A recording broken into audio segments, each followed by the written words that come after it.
पुस्तक का नाम उपासना जीवन की अनिवार्य आवश्यकता। लेखक पंडित श्री राम शर्मा आचार्य। हेडिंग: उपासना फलवती कैसे हो। उपासना का मुख्य उद्देश्य है ईश्वर से सानिध्य प्राप्त करना। कोई व्यक्ति जिस समय तक पूजा अर्चा, स्तवन, जप, ध्यान, कीर्तन आदि की उपासना विधि में निरत रहता है, उतनी देर तक वह यही अनुभव करता रहता है कि परमात्मा उसके पास है और वह परमात्मा के निकट है और वह यह जो कुछ कर रहा है वह सब कुछ परमात्मा के लिए है। परमात्मा उसकी पूजा स्वीकार कर रहा है और उसकी विनय अथवा कीर्तन सुन रहा है।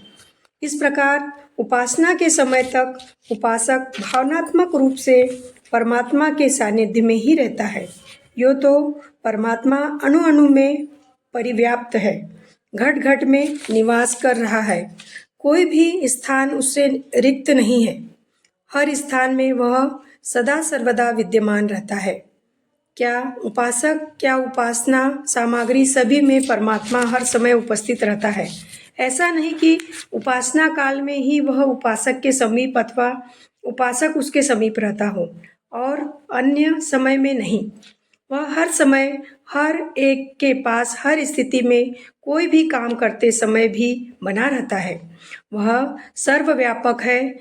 यदि विशेष उपासना विधि से भिन्न भी अपने हर काम को परमात्मा को सौंप दे, हर काम उसी का काम समझे, हर क्रिया को उपासना जैसी श्रद्धा एवं आस्था से करे, तो मनुष्य के साधारण नित्य नैमित्तिक कार्य ईश्वर की उपासना के रूप में बदल जाए और उसी की तरह शांति, संतोष तथा आनंद के पुण्य फल प्रदान करने लगे। किंतु यह बहुत सरल होने पर भी बहुत ऊंची और दूर की बात है। जन साधारण का मनोविकास अभी इस स्थिति तक नहीं पहुंच सका है। सर्वव्यापक परमात्मा का सर्वकर्मक उपासना करते रहना दैनिक जीवन के लिए मंगलमय है।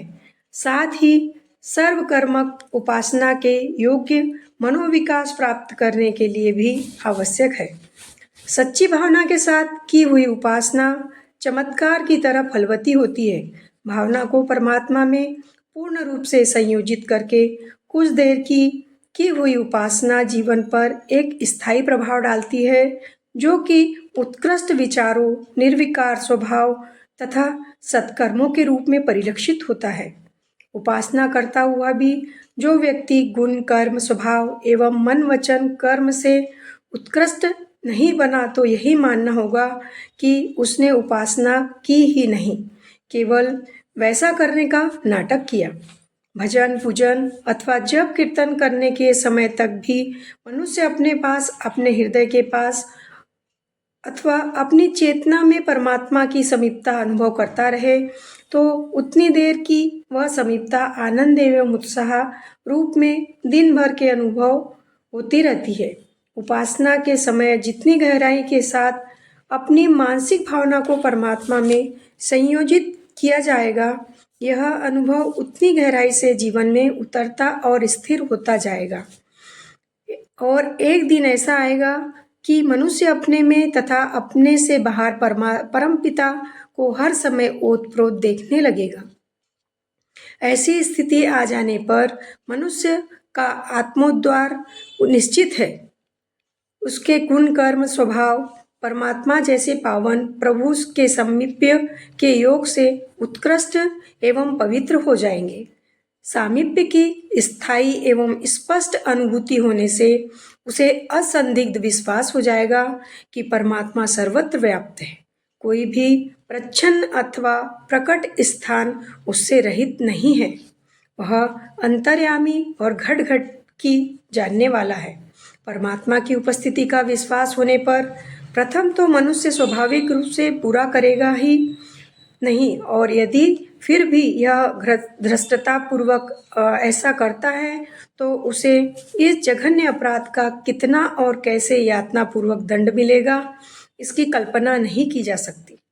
उपासना का उद्देश्य केवल इतना ही नहीं कि उसके द्वारा परमात्मा का अधिकाधिक सानिध्य प्राप्त किया जाए, जिससे कि उस परम पिता की वह कृपा पाई जा सके जो हमारी आत्मा की मुक्ति का हेतु बन सके। और ऐसा तभी तक संभव हो सकता है जब हमारी उपासना निर्लोभ और निष्काम हो और हमारी जीवन अनीति एवं गतिविधि उपासक के अनुरूप ही महान एवं पावन हो। ऑडियो समाप्त। प्रणाम।